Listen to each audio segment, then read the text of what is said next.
Hi, this is State Delegate Mark Corman, and from Wisconsin Avenue in District 16 to Pratt Street in Baltimore to the Boardwalk on the Eastern Shore and everywhere in between, Conduit Street Podcast is the go-to source for news about Maryland politics and policy.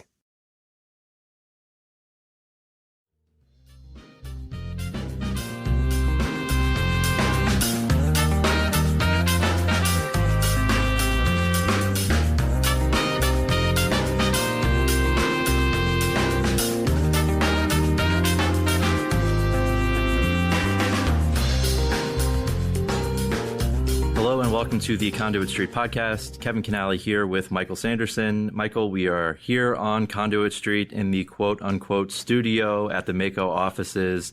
It's good to see you. It's good to be back here in person. Likewise, good to see you. Glad to be back on location. This is exciting. We got the on-air light, outside the glamorous MACo studios. That's flashing. All the passersby understand that this is a sensitive time. That sort of thing. No, it's good to see you. We're a few seats apart, but good to see you. Good to see you too. And this week, we are going to discuss the road ahead for the Maryland General Assembly. We'll discuss growing calls for a special session, talk about the pros and cons there. And speaking of special sessions and speaking of the General Assembly, we'll discuss what things may look like when the General Assembly does convene, even if that is in January. And they don't call a special session, a few odds and ends as well. With us today, we're very pleased to have Alex Butler, policy team member here at MACo. Alex is going to help walk us through some of these tough issues. Alex, thanks for being with us here today. Thanks for having me on, Kevin. All right, gentlemen, so let's jump right into it. Michael, we had an email exchange earlier about a piece in Maryland Matters today. It's Wednesday, September 9th.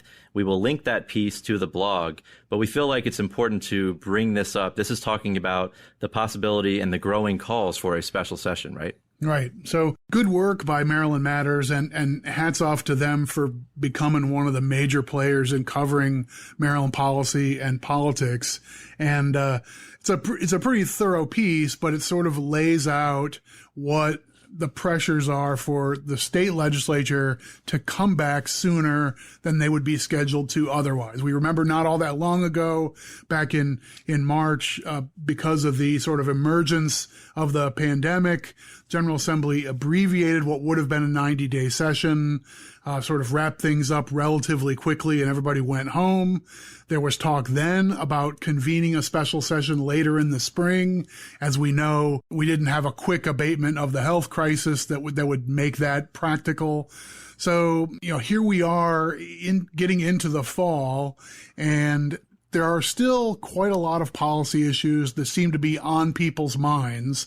And I think there's a fair, open discussion about, can all of this stuff wait until January? And that's what Maryland Matters is trying to get at. Right. And so there are a lot of huge pending issues out there, high profile issues. We talk a lot about the state and local budget crises. We know that police reform is a big topic. Public health, we have a pending eviction crisis possibly. So a lot of issues that some folks feel like should not and cannot wait until January. So they got a couple ways for this to happen, but the General Assembly and the governor are both players, right, Kevin? That's right. So the governor has to convene a special session just based on a petition from a majority of senators and delegates, right? So the governor would have to do that. If that petition came to his desk, he'd have to bring them back to town, ostensibly, however they meet, and we'll get into that later. But that's one of the ways this happens. So it's a little bit weird. This sounds like it's a separation of powers of branches of government, but really the governor's role there is just ministerial, right? So the majority of the General Assembly can petition, and the governor must call the special session. Right. Okay. And the Constitution, that's in the Maryland Constitution. Alex, we've talked about some of the high profile issues out there. When we talk about a special session, talk about some of the pros in your mind of bringing the General Assembly back to handle some of these issues now. Well, I think there's still a lot of big issues unresolved. I mean, you're seeing a lot of meetings that the General Assembly is conducting right now, some task force and some sort of sessions that they're working on some hot topics, and that would be police reform. Obviously, that's a national issue. Mm-hmm. But they're also working on sort of smaller issues as well. Again, public health crisis funding. We're not exactly sure what the full fiscal picture will look like, but we're sure the General Assembly will be asked to evaluate some cuts to the state budget. Right. And we've talked about, in the absence of the General Assembly, the Board of Public Works has been meeting and considering budget cuts. I will say one thing, that as far as who would have the duty to fix the budget, it's possible there's still a role for the Board of Public Works. They have explicit authority to reduce appropriations in the current budget year. And that's still a relatively expedited vehicle to do that. If all you want to do is say, hey, this was a $10 million program, let's cut 10 or 20% of it and let's do with a little bit less. The Board of Public Works is quick and agile and nimble at doing that sort of thing. So that's their strong suit. The things they can't do, though, are move money from one reserve fund into the general fund or make transfers out of any number of, the state maintains a variety of special funds for one purpose or another. Those are the sort of things that would have to be done by the General Assembly. In theory, that stuff can be done any time, but there is a certain tidiness factor, and like the bond rating agents is very much like, not that you have a plan that you at some point are going to get around to doing this thing, but you've actually done the thing. So, there is an argument that the General Assembly, if they were to convene to target budget issues, would be able to pass a bill that looks a little bit like one of those budget reconciliation bills we talk about most sessions, which is like, 28 different components all needed to make the budget work. You could have a special session, emergency budget reconciliation bill that does a whole bunch of loose ends kinds of things and changes a formula here or there. So a bunch of stuff like that is possible. But special sessions of the General Assembly are a different animal in a lot of ways.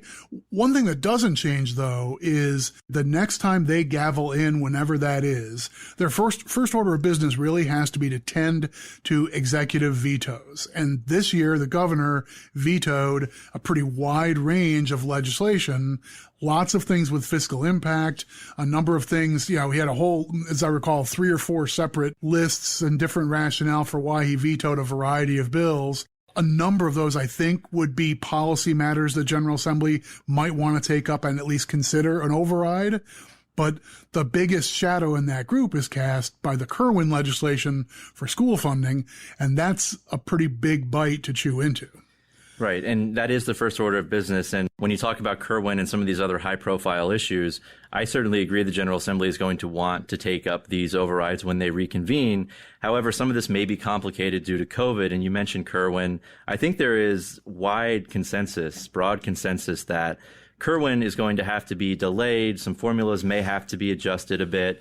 And putting that plan together and getting everybody on board, that's not something that necessarily can be done overnight. So I think you could make the argument that maybe they're not ready to roll out the new plan. And that's the case for other bills as well that were pretty high profile. Right, Alex? That it seems to me like they may want some time to get everybody on board, to show everybody what their plan is, and to make sure that the T's are crossed and the I's are dotted.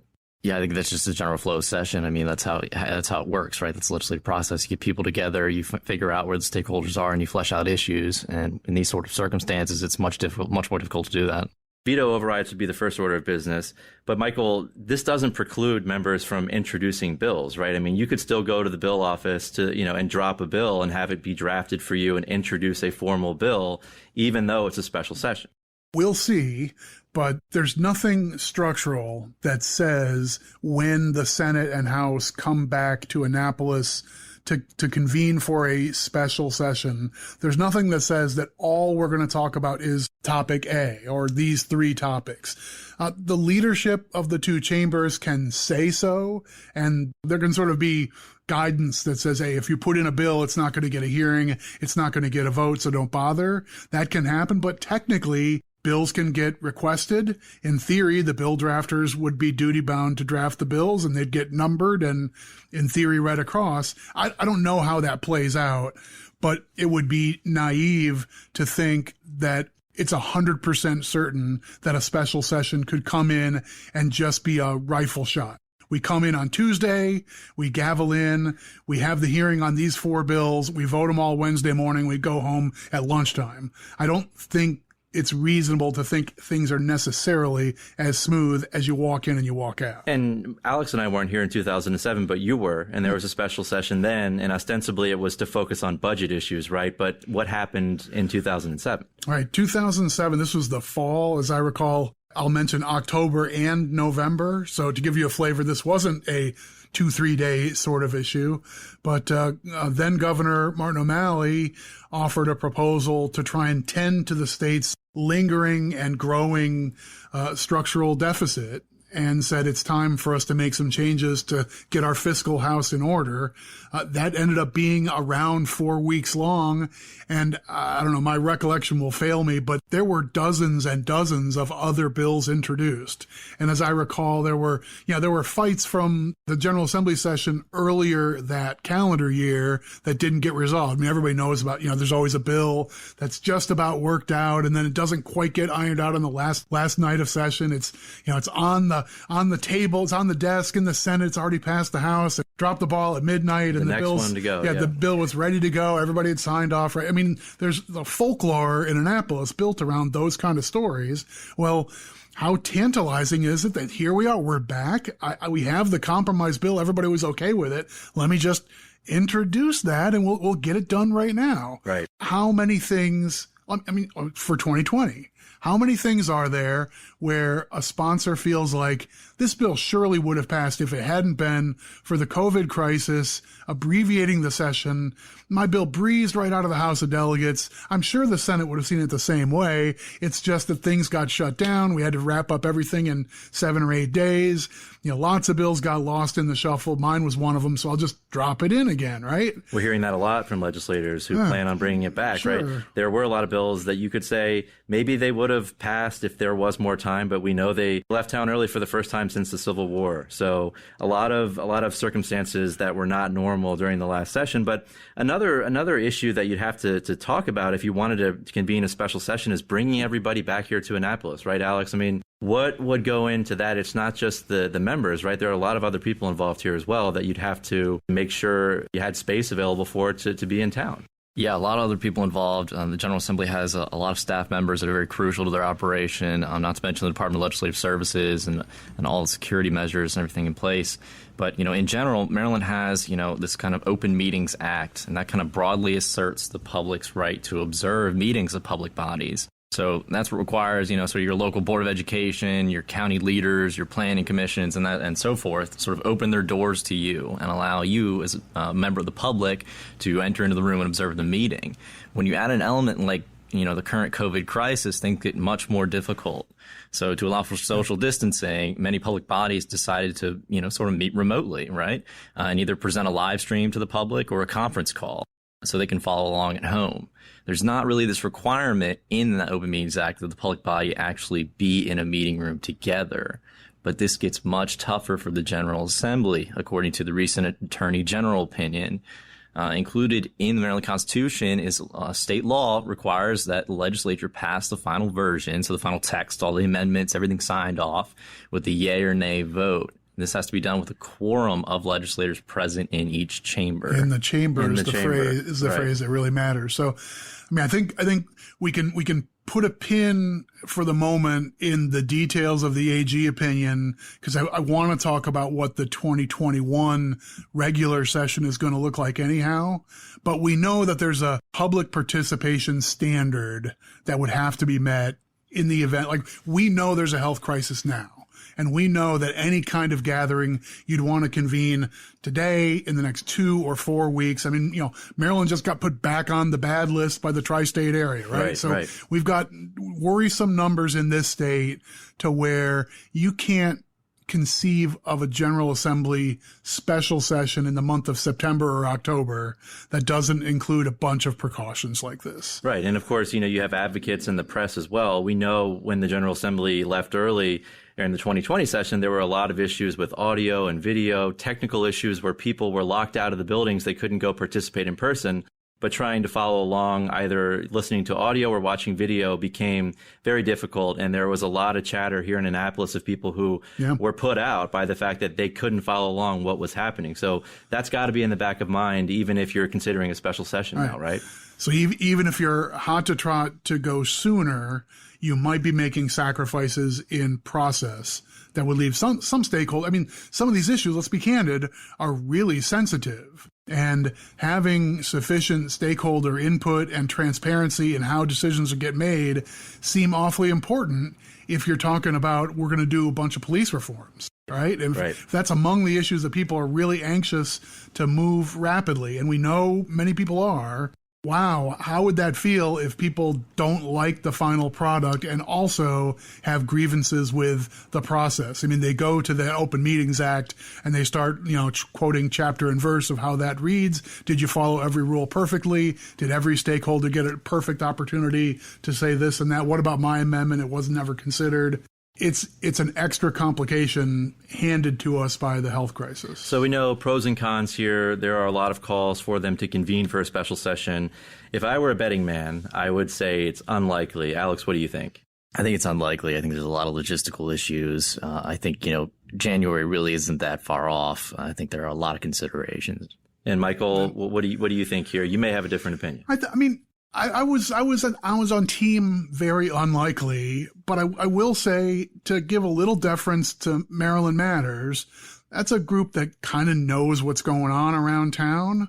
So why run this piece in early September? I mean, it's a really good, thorough examination of the pros and cons of doing a special session at a time when they did a piece several weeks ago, back in July or June or whatever, when this was a vague idea in the breeze, and they did some nuts and bolts on it then.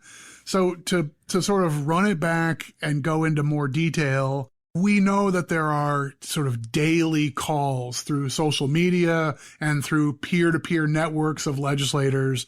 There are a number of legislators really motivated that they'd love to see a special session and get their hands on these issues right away. Mm-hmm. They're worried about foreclosure. They'd like to see police reform. They'd like to make sure that the budget resolution doesn't affect this particular thing or that particular thing. So, a lot of people would like to get their hands on this stuff, and understandably so.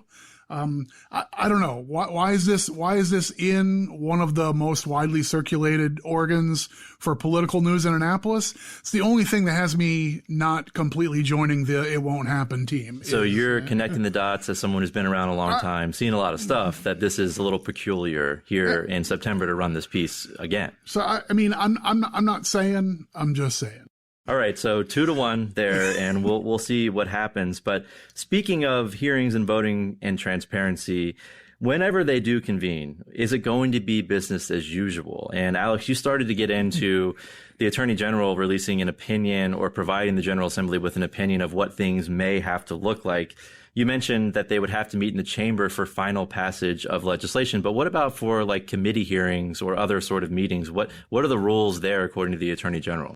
Yeah, so committees are not required by law, and neither is public input on bills. That's not necessarily required. So as long as the General Assembly committees adhere to the requirements of the Open Meetings Act, which is, things that apply to your local commissioner meeting, such as allow the public to observe, and they've been doing that through Zoom on their briefings and their work groups, provide public notice prior to the meetings, they should be just fine with committee meetings. It's really about the final passage of the bill and the quorum. Now, I've heard some talk around town, too, that maybe, for committee meetings, they set this system up where if you want to testify on a bill, you're a member of the public or you're an advocate, you sign up virtually and then you get a time slot. You get to go, you testify via Zoom or whatever, and you get your certain time allotment just like normal, and then it goes to the next person who's testifying. And that's how they would handle public testimony to make sure that there was input. That's just talk among people in town.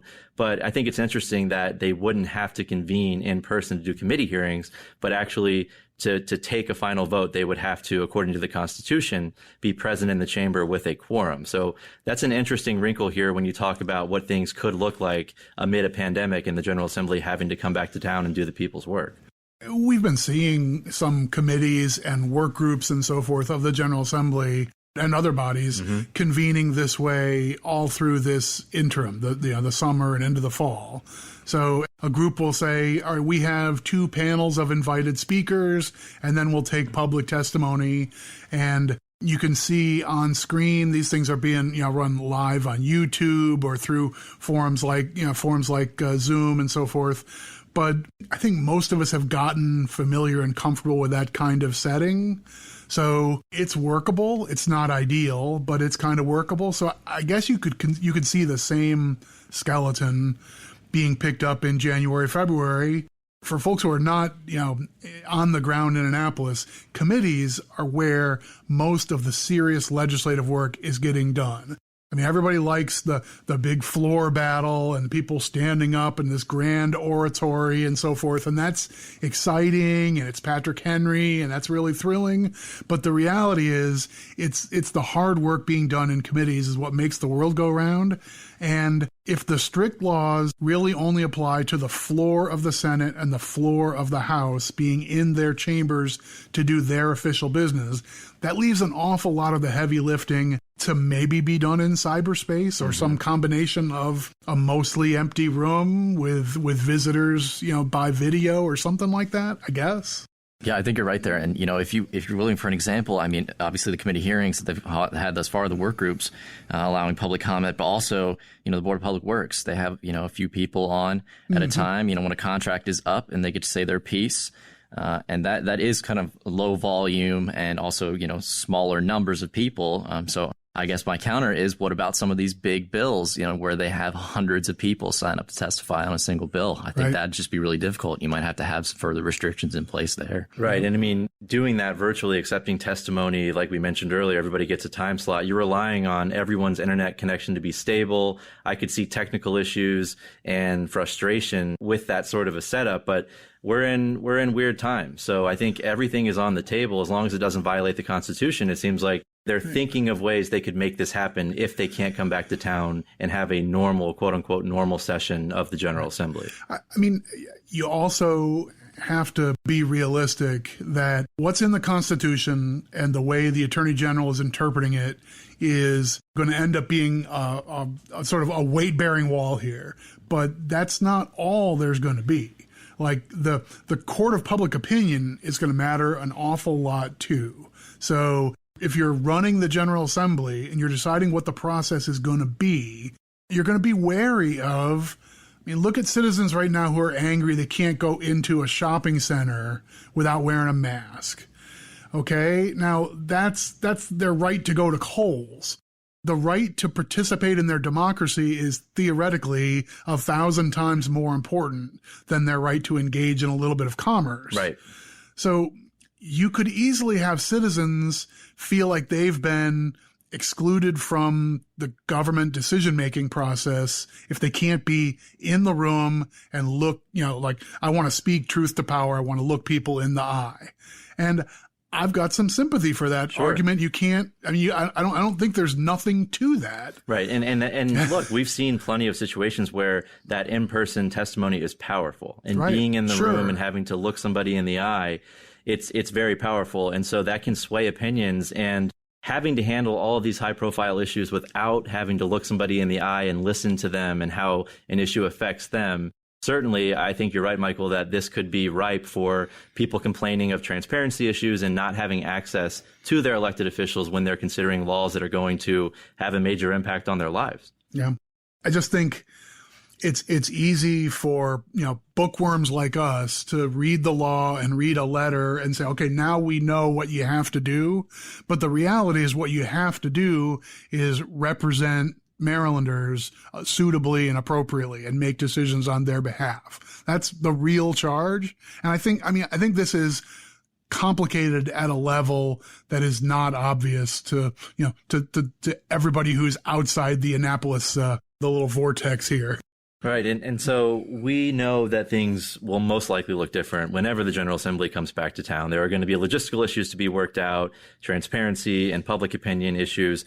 One thing that could speed things along, Michael and Alex, there's a new proposal from the Senate President, Bill Ferguson, to limit the number of bills that a senator may introduce during session. Michael, what is this all about? And I feel like we've talked about this before. Maybe this is something that's going on in Florida. Is that right? I think there are a few state legislatures that have rules along these lines. But I guess what's been floated by Senate President Ferguson is a cap on the number of bills each senator could introduce. Is it 30 bills per senator? And then you get some wiggle room if you're willing to get some of your bills in before the session through a process they call pre-filing. Right. So in theory, if you get your bill in November, it's pre-printed and everybody has a chance to see it. That's good for process. And I think he's trying to put a carrot out there to get legislators who know they're going to do a bill, go ahead and get it filed early. That way everybody has a chance to have a good handle on it. You can hold those bill hearings on the first week of session in theory, right? Right. We haven't had something like that in the rules of the Senate or the House in Maryland. In his public statements, the Senate president has basically said, been thinking about this anyway, and these goals kind of mesh with our thoughts about having a more streamlined legislative session for these new, for these public health reasons. 30 bills, Alex, that most senators, I don't think, would be affected there. There are certain senators that may introduce more than 30 pretty regularly, but I think for most, that seems like a reasonable number, wouldn't you say? Yeah, I'd say 30 is a reasonable number. I think it gets most of the sort of the top end there. And also you get the extra incentive, as Michael said, of the, +5, I think, if you do the pre-file. And, I'm hoping that a lot of people do pre-file. I think that would be a big boost for especially advocates like us. If we get a chance to review legislation a little bit before. Mm-hmm. Right. Mm-hmm. And take it to stakeholders, and everybody can sort of review and see any potential issues. But Michael, we start here at 30, right. But what if this gets whittled down? And that is what I think we've talked about in Florida. Yeah, there's legends from the Florida state legislature and our counterparts from the Florida Association of Counties and other advocates in that state have told me stories that I think they have a limit of only 10 bills per member.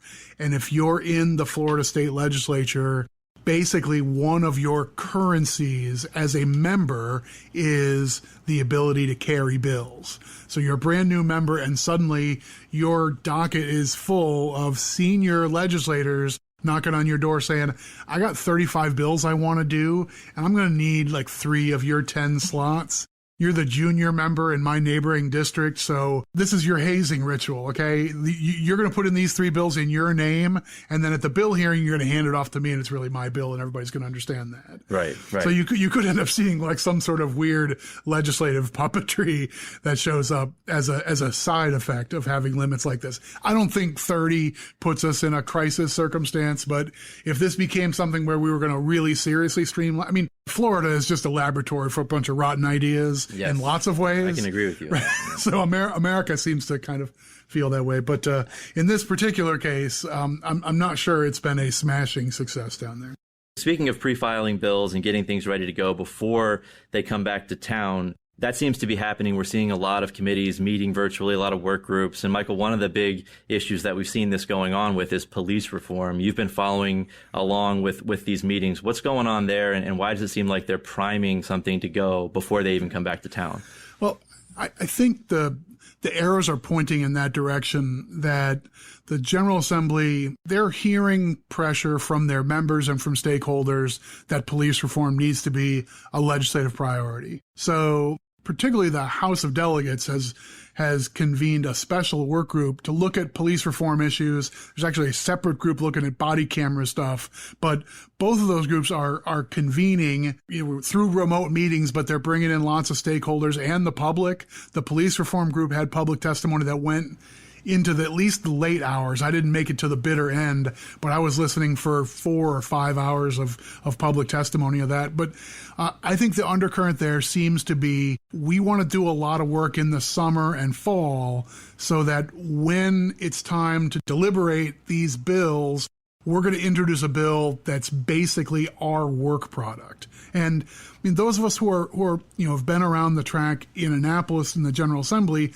we're used to this bill in January, and we're having a hearing on it's Groundhog Day, and we're talking about the bill for the first time, and the presentation is basically, this bill is a starting point, and I'm hoping that the committee can spend some time and get all the changes from all the stakeholders, and we'll have something ready to go by around, by St. Patrick's Day, right? Right. That's a typical big issue process through a 90-day session.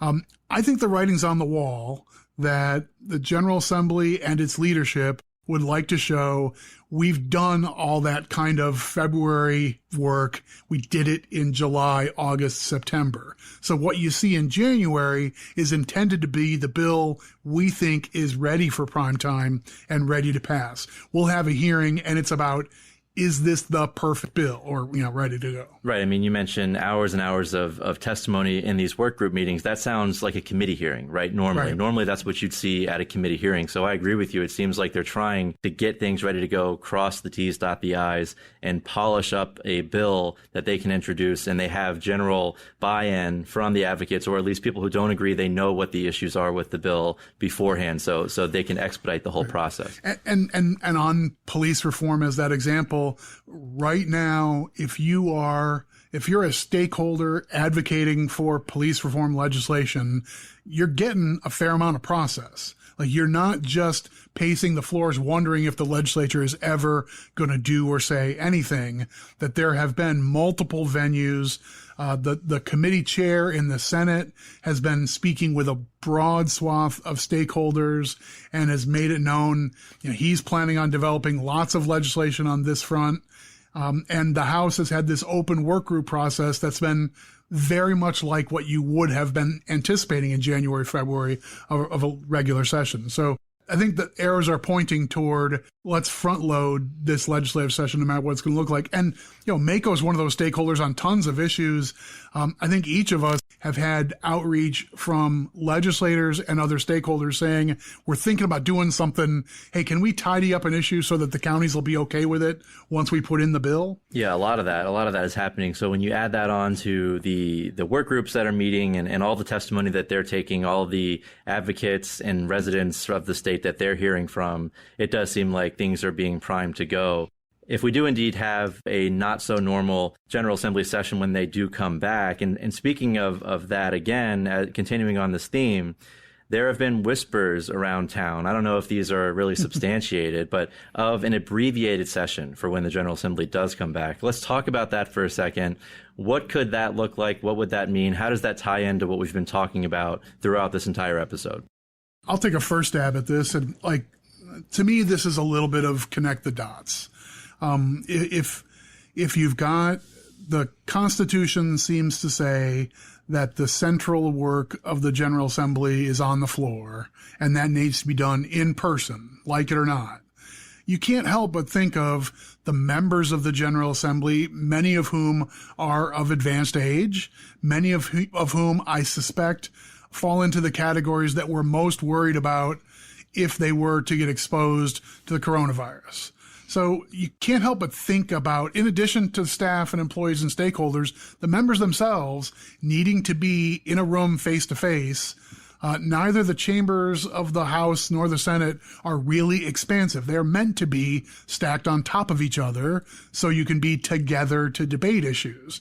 But standing up and talking out loud is one of those things that's a spreader event. So we don't know how that looks. I don't know how you can socially distance the members of the House of Delegates within their chambers. I don't think you can. I don't think you physically can do that.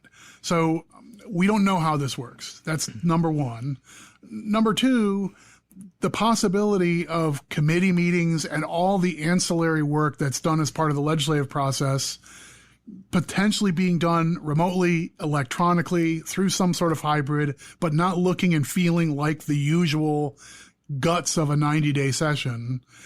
I think you have to come away feeling like maybe it just looks totally different. And I mean, okay, we got by with a 71-day session and maybe some eggs got broken in order to make that particular omelet. But okay, now that you've broken that shell, okay, what could you do this year? Do you need to go 90 days? And that was on the fly. Now you have time to prepare, right? So they were really coming up with that as they went. Now they've had time to reflect and prepare. So I think it's interesting. Do you really need 90 days? But I mean, what would be the casualty there, though? I mean, you have a lot of big issues we've talked about, but what about all of these other bills that maybe aren't as high profile? If you have an abbreviated session, what happens to those bills? Do they potentially get lost in the shuffle? I don't know. I mean, Alex, you're on the front lines working on a variety of different bills with MACo. And I mean, you've been in the middle of those kind of fights where there's a bill that you sit through the public hearing and you come back saying they're going to need a work group. There are 5 or 6 different stakeholders. There's a lot of things to sort out. That happens all the time, right? Yeah. There are a lot of issues where, you go in, you think that you have everybody on board and people show up and oppose your bill. And, now you got something to work out. The committee's not going to be comfortable passing your bill. So you got to go back to the drawing board and figure something out. I also think a casualty could be some of these bills that we talked about earlier. Some of the, maybe whether it's special session, whether it's a truncated, regular session, some of these bills that have been I have an example of a bill that was supposed to be passed 2 years ago. There was a voting issue. It was passed by one chamber last session and was ready to go. But, because of the pandemic and the early adjournment, it didn't get passed. So is that bill going to make it through this session finally? Or right. We could wait another session. It's a lot of casualties. And you have these procedural issues when a bill's on the floor. Michael, we talked about special orders and laying bills over. It seems to me that if you're really trying to get things done quickly in expedited fashion, that if any bill has a problem when it gets to the floor, that bill could potentially just get set aside, and we don't have time to do that. We need to get through the bills that we want to get through. So if they were to expedite things, if they were to meet in a different fashion, it seems like any kind of technical issue with a bill, or if a layover or a special order could be the death knell of a bill if you were operating in this way, potentially. In addition to, I think we've all heard whispers that maybe the session isn't going 90 days. And that's probably just people walking around town sort of adding 2 and 2 and coming up with something around 4. But I will also say, I've done my own thinking about this, and the optics of the General Assembly standing around on the floor having these public debates makes me feel like, assuming that when we get to January, February, if we're still in some familiar now degree of concern about public health and the continued spread of this virus, if that's still where we are, that people are social distancing and wearing masks and taking those kind of precautions, if that's still where we are, why convene every day? Right? It's just become, well, this is what we do. We have a session on Monday night, and then they meet each morning, and then they're done, at lunchtime Friday. And that's just what the General Assembly does. To be honest, I don't even know how much of that is written in statute versus being written in the rules of the House and the rules of the Senate. I'd have to do some flipping through some musty old pages to sort out where these things are written, or if they're just in some diary that former Senate President Mike Miller wrote himself probably 175 years ago, right? I don't know how these things came to be, but for this coming session, why convene every day? Why bring them to the floor every day? Why do like once a week or something like that, and just have a heavy workload on the floor? Do what you have to do, mask up, spread out, get your work done. In that case, how much is going to happen in Annapolis? Right. And Alex, you said earlier they have to meet in person for the final passage of legislation. But as Michael said, you could just load up the calendars and meet once every 2 weeks, once every week, whatever it is, and then hold your committee hearings virtually. They meet every day during a typical session, and in the morning they gavel in, they introduce some special guests, they give some awards out, and then they read bills across the desk, and then they leave and they go to their committee hearings. So do you really need to do all of that pageantry and ceremonial stuff, or do you just say, we're going to meet once a week, once every 2 weeks, we're going to blow through some bills, some reports, and get things done, and then go back home and meet virtually for a committee? Yeah, it seems like a sort of, streamlined hybrid plan could satisfy both the public scrutiny and the, sort of legal opinion scrutiny. If the Constitution says that the passage of legislation is the thing, the final vote to pass a bill must be done by a quorum in the chamber, then maybe some of this ministerial stuff, for anybody who's tried to navigate through, especially if you're not used to this world, if you try to navigate through the proceedings of a given day and you see second readings of bills and reassignments and other things like that, that basically is someone put in House Bill 144, and we've decided it should go to the Economic Matters Committee for consideration there. And so the floor of the House of Delegates hereby assigns that bill to that committee. Now, that stuff is done with very abbreviated wording. It's spelled out in these documents that are kind of like minutes. Do you really need to have all the members on the floor to either push their button or give their silent assent for all that kind of stuff? Or can that just be like magically done by elves. Right. And I mean, I guess we'd have to look through those old dusty books in Senator Miller's diary to get those answers. But I agree. And I mean, I think that you know, we're speculating based on what we're hearing around town. I think people, like you said, are connecting the dots, putting two and two together, that if there is some hybrid approach to the next session, the bottom line is, do you really need 90 days to get it done? Yeah, do you need 90 days? Do you need the legislature convening all week long through whatever its window of time is? I just think the norms of what a General Assembly look like might not need to apply here. And you could unveil a framework that says we're going to get the work of the people done. We're going to give everybody access to the process that's reasonable. We're going to hear everybody out, but we're going to get the stuff we need to done. And it's not going to look and feel like a usual session. I think folks like us probably should be bracing for some different flavor this year. And that's a great place to leave it for today. As always, if you enjoy the podcast, please go ahead and subscribe. That way, all of these episodes will be sent directly to the device of your choice. You can also follow along on social media, Facebook, Twitter, and of course, the Conduit Street blog. But for Alex and Michael, this is Kevin signing off, and we will talk to you soon.